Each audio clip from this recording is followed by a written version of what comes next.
ஜிகிர் தண்டா படம் ரிலீஸ் ஆகுது. ஜிகிர் தண்டா பார்ட்டி போயிட்டு இருக்கு. டைரக்டர் நின்று பேசுகிறேன். நான் டைரக்டர் கிட்ட போகிறேன். டைரக்டர் யார்கிட்டயும் ஃபோனில் பேசிகிட்டு இருக்காரு. அப்படியே பேசிகிட்டு இருக்கிறவர் டக்குன்னு இந்தப்பா சீமான் அண்ணன் பேசுவான்னு கொடுத்துட்டாரு என்கிட்ட.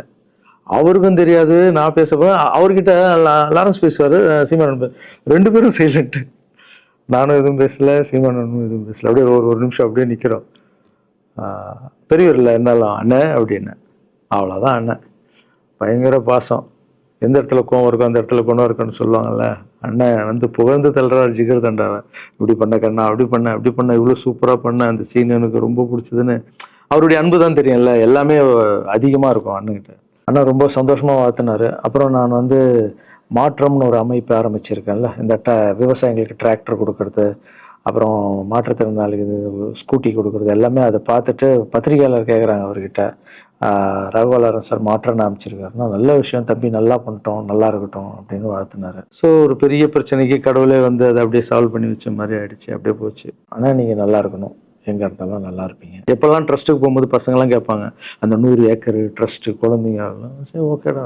அப்படி பார்த்தீங்கன்னா நண்பர் விஜய் சார் கிட்ட பேசிட்டு இருக்கும்போது நான் வர அரசியலுக்குன்றாரு. நிஜமா நண்பா அப்படின்னு. எஸ் அப்படின்னு. மறுபடியும் போய் ட்ரஸ்ட்ல உட்காந்து நம்ம டேய் நண்பர் வராரு. ஏன்னா சூப்பர் ஸ்டார் எனக்கு எவ்வளோ க்ளோஸோ நண்பர் கூட அவ்வளோ க்ளோஸ் தான் எனக்கு. ஏன்னா மேகமாய் வந்து போகிறேன்ற சாங்லேருந்து நான் அவருக்கு டான்ஸ் மாஸ்டராக பண்ண ஆரம்பித்தேன். அதுக்கப்புறம் நிறைய சாங் பண்ணேன், சரக்கு வச்சுருக்கேன். அப்போ உங்களுக்கு தெரியும் அந்த தாம் தக்க தீம் தக்க. அவருக்கு மட்டும் நான் ஸ்பெஷலாக வந்து பண்ணி கொடுத்துட்டு போவேன். தமிழ் வேறு யாருக்கும் பண்ண மாட்டேன். அவர் கூப்பிட்டா வருவேன், தலைவர் கூப்பிட்டா வருவேன், சாங் பண்ணிட்டு போவேன். அவர் வரணும் போது எஸ், ஏன்னா அவர் ஒரு முடிவு எடுக்க மாட்டார். எடுத்தாருன்னா அவர் நல்ல உழைப்பார், நல்ல உழைப்பாளி, பண்ணுவார் அப்படின்னு நினச்சி மறுபடியும் போய் ட்ரஸ்ட் ஆளுங்கெல்லாம் பேசுறதுக்கு முன்னாடி ஐயோ அம்மா இருக்காங்களே பிடிக்காத, ஃபர்ஸ்ட் அங்கே கரெக்ட் பண்ணணும்ல. அங்கே போனேன். அம்மா நண்பர் அரசியலுக்கு வராருப்பா. என்னம்மா அப்போதான் ஓகே, இப்போ எல்லாம் மாறி இருக்கு, போகலாமா, நீ ஃபர்ஸ்ட் அவர்கிட்ட ஒரு அப்பாயின்மெண்ட் வாங்க, நான் உன்னை கூப்பிட்டு போகிறேன் அப்படின்னா. கூப்பிட்டு போய் இந்தப்பா என் பிள்ளைய ஒப்படைக்கிறேன் பார்த்துக்கப்பான்னு சொல்லணும்னு பார்த்தா என்னம்மா பேச போகிறான்னு கேட்டேன்.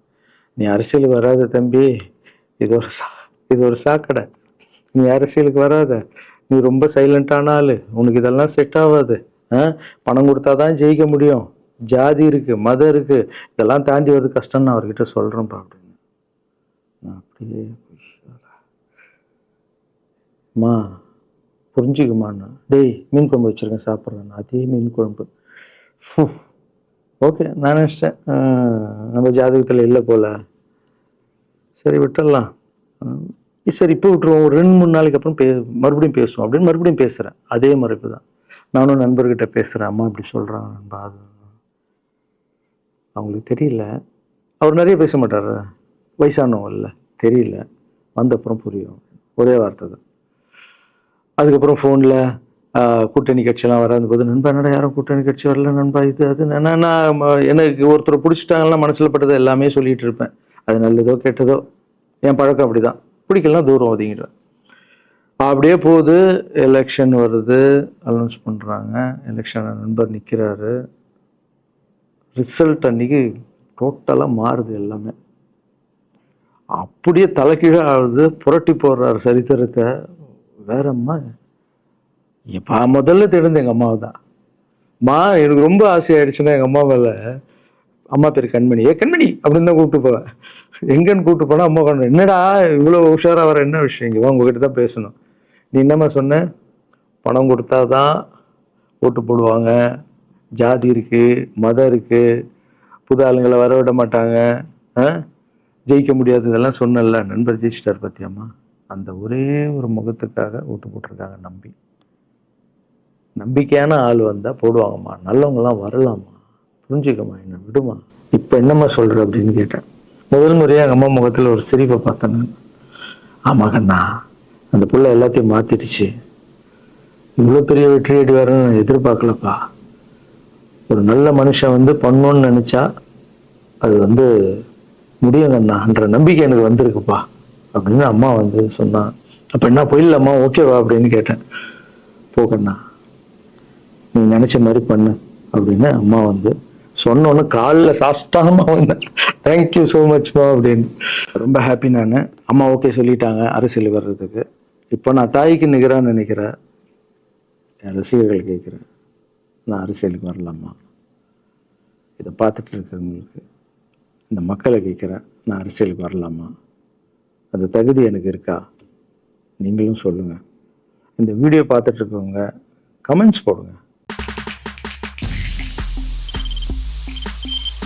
தவிர்க்க முடியாத தம்ப்நெயில்ஸ், கலக்கலான கண்டென்ட்ஸ், சினிமாவும் சீரியஸ் பிரச்சனைகளும், பல வருடங்கள் இடைவெளிக்கு பிறகு இந்த படத்துல ஒரு கலகலப்பும் கைகலப்பும், போயிட்டே தான் இருக்காரே தவிர பிரேக்கே இல்லாமல் பிரேக்கிங் நியூஸ் சொல்லும் தந்தி டிவி ஆப். இன்ஸ்டா தலைமுறை வரை இறங்கி அடிக்கும் தந்தி டிவியின் டிஜிட்டல் எக்ஸ்க்ளூசிவ். அது தண்ணிக்குள்ள போகும்போது ஹேங் ஆயிடுச்சு. உங்களுக்கு விஜய் சார் எந்த அளவுக்கு ரொம்ப பிடிக்கும்? Of course, Malayalis are huge Vijay sir fans. ரெண்டு பேருமே ரொம்ப பிடிக்கும் எனக்கு. தந்தி டிவி ஆப்பை இலவசமா டவுன்லோட் செய்யுங்க. ஃபாலோ பண்ணுங்க, சப்ஸ்கிரைப் பண்ணுங்க, என்ஜாய் பண்ணுங்க.